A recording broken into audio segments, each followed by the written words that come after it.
আমরা তাইরি ভাইকে মনে করে দিতে চাই, 1 বছর আগে আপনি একটা গান বলেছিলেন, আল্লাহর ধন রসুলকে দিয়ে আল্লাহ গেল গায়েব হয়ে। নাউজুবিল্লাহ কোন? রসুলের ধন খাজাই পাইয়া শুয়ে আছে আজমিরেতে, কেউ ফেরে না খালি হাতে খাজা বাবার দরবার থেকে। নাউজুবিল্লাহ। খণ্ড দুরুৎপাত কাকে বলে ভালো করে লক্ষ্য করবেন। এই বাংলাদেশের একজন অন্যতম ইসলামিক স্কলার, বাংলাদেশের সম্পদ, যার নাম হলেন শায়েখ আহমদুল্লাহ হাফিজাহুল্লাহ। আরো ধরে বলেন। সাম্প্রতিক তার একটা ফতুয়াকে কেন্দ্র করে, তার একটা আলোচনাকে কেন্দ্র করে বাংলাদেশে তুমুল আলোচনা সমালোচনা চলছে। শায়েখকে জিজ্ঞেস করা হয়েছিল একটা প্রশ্ন, সেই প্রশ্নের উত্তর দিতে গিয়ে তিনি বলেছে 40 বছর বয়সে রসুলের নবুয়ত প্রকাশ পেয়েছে, 40 বছরের আগে তিনি নবী ছিলেন না। এই আলোচনাকে কেন্দ্র করে পুরো বাংলাদেশের মধ্যে তোলপাড়। বিশেষ করে বাংলাদেশের একজন আলোচক মুফতি গিয়াসউদ্দিন আত-তাহিরি শায়েখ আহমদুল্লাহ হুজুরের বিরোধিতা করতে গিয়ে এক মাহফিলে গিয়ে বলেছে, শায়েখ আহমদুল্লাহ হুজুরের 2 গালে জুতো মারো তালে তালে। জোরে বলেন নাউজুবিল্লাহ। আমি একটা কথা সুস্পষ্ট করে বলতে চাই, আলোচক বোন যখন আলোচনা করেন, আলোচনার মধ্যে কম বাড়া হতে পারে, ভুল ভ্রান্তি হতে পারে, কিন্তু শায়েখ আহমদুল্লাহ হুজুরকে গিয়াসউদ্দিন তাহিরির মাহফিল থেকে জুতো মারার স্লোগান তোলা হয়েছে। আমরা তাহিরিকে বলতে চাই, এর জন্য যদি তুমি ক্ষমা না চাও, এই জুতো তোমার গালেই পড়তে পারে। তার কারণ কি লক্ষ্য করে ভালো করে বুঝবেন। তার আলোচনার মধ্যে বলতে গিয়ে শায়েখ আহমদুল্লাহ হুজুরকে কাফের বলে ফতুয়া দিয়েছে, কুফুরির ফতুয়া দিয়েছে, তাকে বলেছে কাজ্জাব, তাকে বলেছে দাজ্জাল, তাকে বলেছে রসুলের দুশমন।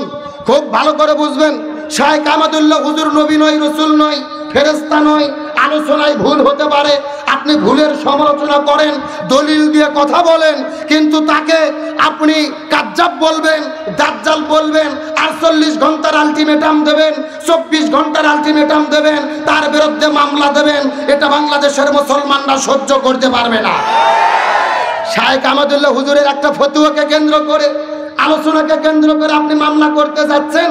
আমরা তাইরি ভাইকে মনে করে দিতে চাই, 1 বছর আগে আপনি একটা গান বলেছিলেন, আল্লাহর ধন রসুলকে দিয়ে আল্লাহ গেল গায়েব হয়ে। নাউজুবিল্লাহ কোন? রসুলের ধন খাজাই পাইয়া শুয়ে আছে আজমিরেতে, কেউ ফেরে না খালি হাতে খাজা বাবার দরবার থেকে। নাউজুবিল্লাহ কোন? এই যে তিনি বললেন আল্লাহর ধন রসুলকে দিয়ে আল্লাহ গেছে গায়েব হইয়া, এই কথা বললে কি মান থাকে? সরাসরি আল্লাহর অস্তিত্বকে অস্বীকার করা হয়, আল্লাহর সঙ্গে কুপুরি করা হয়, রসুলের সঙ্গে কুপুরি করা হয়। আমরা তাইরিকে বলতে চাই, শায়েখ আহমদুল্লাহ হুজুরের বিরুদ্ধে যদি তুমি একটা মামলা করো, এই শিরিকের গান বলার জন্য বাংলাদেশের 64 জেলা থেকে তোমার জন্য 100টা মামলা করা হবে। তার কারণ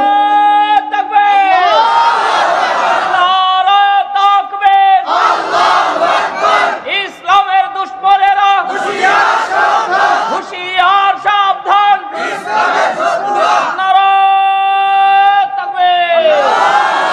তার কারণ গভীর মনোযোগ ভালো করে বোঝার চেষ্টা করবেন। আমরা তাইরিকে বলতে চাই, থানা শুধু তুমি একা চেনো না, আমাদেরও থানা চেনা আছে। এ কথা কর না কে? শায়েখ আহমদুল্লাহ হুজুরের ভক্ত কি কম আছে? তুমি যদি 1 মামলা করো, 1000 মামলা প্রস্তুত হয়ে যাবে। এই জন্য দয়া করে বলি, মামলা টামলার দিকে যাইও না। এক আলেম যখন আরেক আলেমের বিরুদ্ধে কথা বলে, ইসলাম বিদ্বেষীরা খুশিতে নাচানাচি করে, তারা মিষ্টি কিনে খায়। তুমি আজকে বলতেছো হাদিসে নাই, কোরআনে নাই। আজকে দেখলাম গিয়াসউদ্দিন তাহিরি নিজের জন্মদিন পালন করতেছে কেক কাটে। নাউজুবিল্লাহ কোন? এখন আমি বলতে চাই, একজন মুসলমান হয়ে নিজে আলেম দাবি করো, কেক কাটা জন্মদিন পালন করা কোন হাদিসে আছে? এ কথা কর না কা? এই জন্য বলি, আর দলাদলি নয়। শায়েখ আহমদুল্লাহ হুজুর বাংলাদেশের সম্পদ। এই বাংলাদেশের 5 জন আলেমের নাম যদি কেউ জানতে চায়, সবচেয়ে বড় আলেমকে, যোগ্য আলেমকে, তার মধ্যে একজন শায়েখ আহমদুল্লাহ হুজুরের নাম থাকবে। তার কারণ তিনি শুধু আলেম নয়, তিনি সমাজসেবক, তিনি বাংলাদেশের মানবতার ফেরিওয়ালা। আমরা দেখেছি বাংলাদেশে যখন ঝড় হয়, বন্যা কবলিত মানুষ পড়ে যায়, বন্যা কবলিত মানুষের কাছে খাবার দেয়, শীতার্ত মানুষকে তিনি পোশাক দেয়, করোনার মধ্যে হাজার হাজার মানুষকে খাবার দিয়েছে, বন্যার্ত মানুষের পাশে দাঁড়াইছে।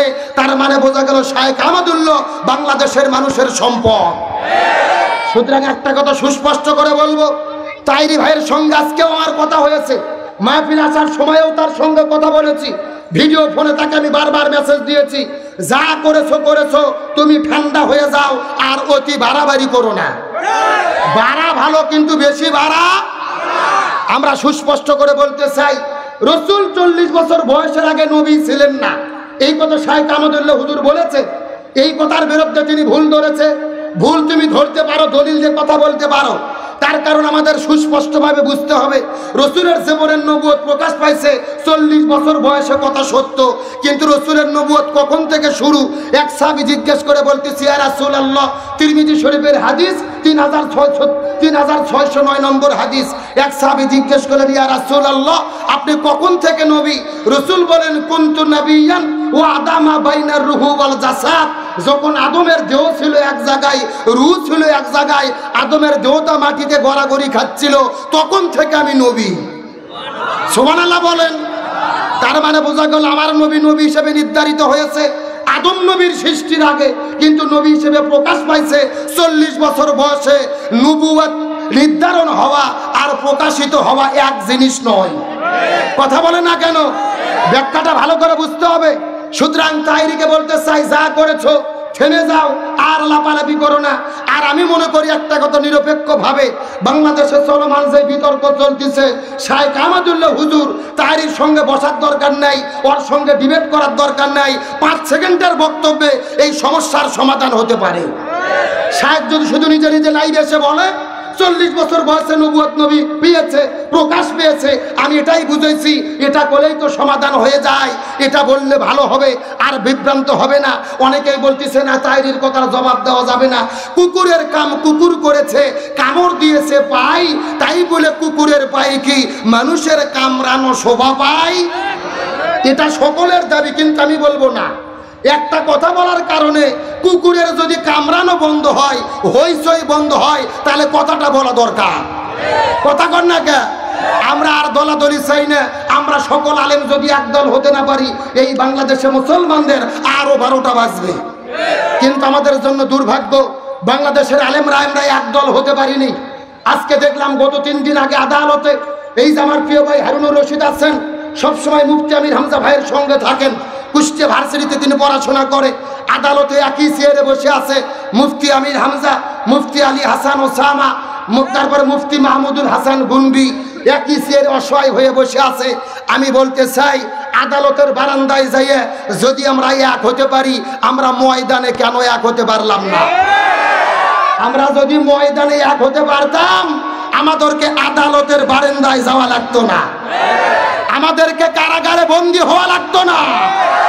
আজকে বাংলাদেশে এক হুজুর যখন আর এক হুজুরের বিরুদ্ধে লেগেছি, এক হুজুর আর এক হুজুরের বিরুদ্ধে ফতোয়া দেওয়া শুরু করেছি, তখনই আমাদেরকে জালেমেরা জুলুম করার সুযোগ পেয়ে গেছে। এই জন্য বলি, আর দলাদলি করার সময় নেই। আল্লাহ আমাদেরকে যতদিন বেঁচে রাখে, আওয়ামী লীগ, বিএনপি, জামাত জাতীয় পার্টি বুঝি না, আমাদের পরিচয় মুসলমান, আর আমাদের সংবিধান হলো আল কোরআন। ওই মুসলমান পরিচয় মেনে, সংবিধানকে কোরআন মেনে এই জমিনে যতদিন বেঁচে আছি, এক দল হয়ে এই জমিনের ভেতরে জীবন পরিচালনা করতে কারা কারা যে আছেন, দুটি হাত আল্লাহকে তুলে দেখা।